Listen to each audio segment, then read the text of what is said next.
बच्चों आप जैसे कि देख रहे हो कि इस बार फिर एक क्वेश्चन जो है वो बोनस मतलब कंट्रोवर्शियल स्टेट की तरफ जाता हुआ दिख रहा है। वो आप सब बच्चे क्वेश्चन देख लिए होंगे, उसमें आप देख रहे होंगे कि कोई टीचर्स बोल रहे हैं कि भाई इस पे आपको बोनस मिलना है, कुछ कह रहे हैं कि इस पे बोनस नहीं मिलना है। तो मैं भी आपको अपना पॉइंट बता देता हूं।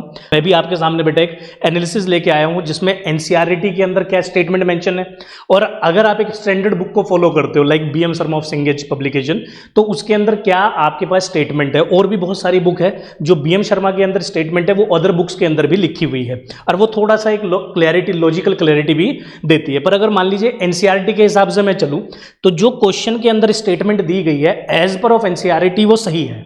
तो इसका मतलब क्योंकि आपका एनटीए जो आंसर की देगा वो एनसीईआरटी के बिहाफ पे देगा, तो एनसीईआरटी के बिहाफ पे अगर हम चले तो इस नंबर में आपको, इस क्वेश्चन के अंदर आपको बोनस नहीं मिलने वाला है। तो इसका मतलब ये एज पर ऑफ एनसीईआरटी सही है, सेकंड ऑप्शन।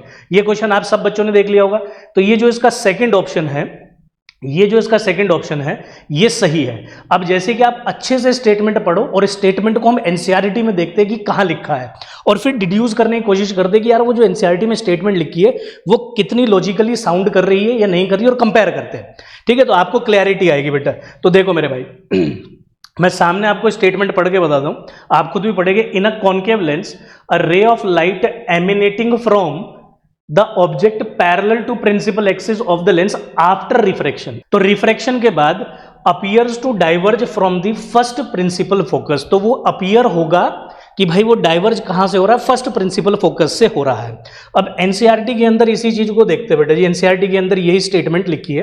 कहां लिखी है सर ये स्टेटमेंट, आप देखो ये स्टेटमेंट है, a ray emanating from the object parallel to the principal axis है ना, principal axis of the lens after refraction passing through second focus F dash in a convex lens. Convex lens में तो second focus से पास होगी, और वहीं पर और appears to diverge from the first principal focus. तो हो गया, ये है आपका answer, appears to diverge from the first principal focus in case of concave lens. ठीक है, अब जो ये स्टेटमेंट लिखी है एक बार इसको समझ लेते हैं कहना क्या चाह रही है। तो आपको समझ में आ गया कि भाई स्टेटमेंट तो है, तो मतलब कि बोनस तो नहीं मिलने वाला, पर क्वेश्चन ये आता है कि इस स्टेटमेंट को एक बार एनालाइज करते हैं। ये स्टेटमेंट क्या कहती है बेटा, ये स्टेटमेंट आपसे ये कह रही है कि भाई जो लाइट रे पैरेलल है प्रिंसिपल एक्सिस के, वो रिफ्रैक्शन के बाद, ठीक है, आपका पास करेगी एफ डैश। एफ डैश को क्या बोला इन्होंने, सेकंड फोकस। तो मतलब ये हो गई हमारे पास सेकंड फोकस। तो इसका मतलब कि जो मैं डिड्यूस कर पा रहा हूं, ये समझ पा रहा हूं कि भाई जहां पर लाइट रे, अगर मान लीजिए एक और रे आती, ये भी पैरेलल टू प्रिंसिपल एक्सिस है, तो यहां जाती, तो मतलब कि पोजीशन ऑफ इमेज को मैं अपना सेकंड फोकस मान लेता हूं। तो भाई ठीक है, तो इसका मतलब ये हो गया पोजीशन ऑफ इमेज, एक पोजीशन ऑफ इमेज को मैंने, ठीक है मेरे भाई, तो मतलब कि जहां इमेज बन रही है वो आपके सेकंड फोकस। अब इन्होंने क्या बोला बेटा, कॉन्वेक्स वाले केस में क्या बोला, अगर light ray parallel to principal axis है तो वो ऐसा आपका प्रतीत होगी, appears to diverge from the, इसको क्या बोला इन्होंने, इसको बोला है फर्स्ट फोकस। ठीक है भाई, देखो होता क्या है, या तो आप एक जगह टिके रहो कि मान लीजिए कि लाइट रे या तो रियल में मीट करेगी जिस पॉइंट पर आफ्टर रिफ्रैक्शन, या अपीयर्स टू मीट करेगी, उसी के लिए आप एक फोकस की एक डेफिनेशन दे सकते हो। तो यहां पर तो अलग अलग डेफिनेशन होगी ना, जहां पे रियल में मीट कर रही है वो आपकी सेकंड फोकस है, और जहां अपीयर्स टू मीट कर रही है वो आपकी फर्स्ट फोकस है। अब आते हैं अपन ये तो कि एनसीईआरटी के हिसाब से, तो जो बच्चे सोच के बैठे कि यार हमें बोनस मिलने वाला है इस पे, तो मेरे भाई एज पर ऑफ एनसीईआरटी तो बोनस नहीं मिलने वाला।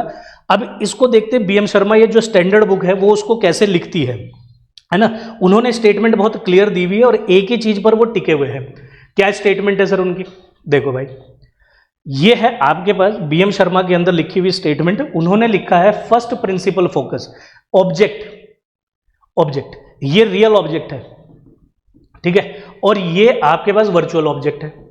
तो इन्होंने बोला है कि पोजीशन ऑफ ऑब्जेक्ट जो है वो आपका फर्स्ट प्रिंसिपल फोकस है, और आपकी सेकंड प्रिंसिपल फोकस वो है जहां पर आपकी इमेज बनेगी। जैसे कि इसमें देख लो भाई, ये लाइट रे आई, यहां कन्वर्ज की, अगर आप एनसीईआरटी के हिसाब से देखो तो वो इसी को सेकंड फोकस बोल रहा है, बिल्कुल सही बात है, यही आपके पास सेकंड फोकस है। तो अगर रियल इमेज जहां बन रही है वो सेकंड फोकस है, तो जहां वर्चुअल इमेज बनेगी दूसरे लेंस की वजह से, वो भी तो क्या होनी चाहिए, आपकी सेकंड फोकस होनी चाहिए। बिल्कुल, दिमाग तो यही कहता है, तो दिमाग के हिसाब से चले और अगर मान लीजिए कि आप समझने के हिसाब से चले, कॉन्सेप्ट भी पकड़ के चले, तो आपको यही बात समझ में आ रही है कि भाई ये वर्चुअल इमेज बन रही है जहां पे लाइट रे अपीयर्स टू मीट कर रही है, तो इसको सर सेकंड फोकस बोलेंगे। पर एनसीईआरटी ने क्या बोल दिया इसको उन्होंने फर्स्ट फोकस बोल दिया। आप समझ रहे हो? इस वाले पॉइंट को वो क्या बोल रहा है, light ray parallel to the principal axis after refraction. तो रिफ्रैक्शन के बाद जहां से वो अपीयर्स टू डाइवर्ज हो रही है वो फर्स्ट प्रिंसिपल है, और होना कौन सा चाहिए, वो सेकंड प्रिंसिपल फोकस। तो इसीलिए अब ये चीज कहना कि भाई इन दोनों में से कौन सा सही है कौन सा गलत है, अगर लॉजिकली आप समझो तो ऑब्वियसली बात है कि रियल इमेज और आपका क्या कहते हैं वर्चुअल इमेज एक ही पॉइंट, मतलब एक ही पॉइंट को डिफाइन करेगी। तो पोजीशन ऑफ इमेज जो है वो सेकंड फोकस होता है, और आपका फर्स्ट प्रिंसिपल फोकस जो है वो पोजीशन ऑफ ऑब्जेक्ट होता है। नहीं तो जहां हम ऑब्जेक्ट रखे और light ray parallel to principal axis हो जाए, उस पॉइंट को अपन क्या बोलते हैं, रियल में भी और वर्चुअल में भी। देखो यहां ऑब्जेक्ट कैसा हो गया, वर्चुअल। तो वर्चुअल ऑब्जेक्ट में अगर लाइट रे यहां से चलती तो होता क्या है, they become parallel to the principal axis. So this point is known as first principal focus. तो कुछ इस तरीके की बात बन रही है, आप समझ गए होंगे कि सर क्या बताना चाह रहे हैं।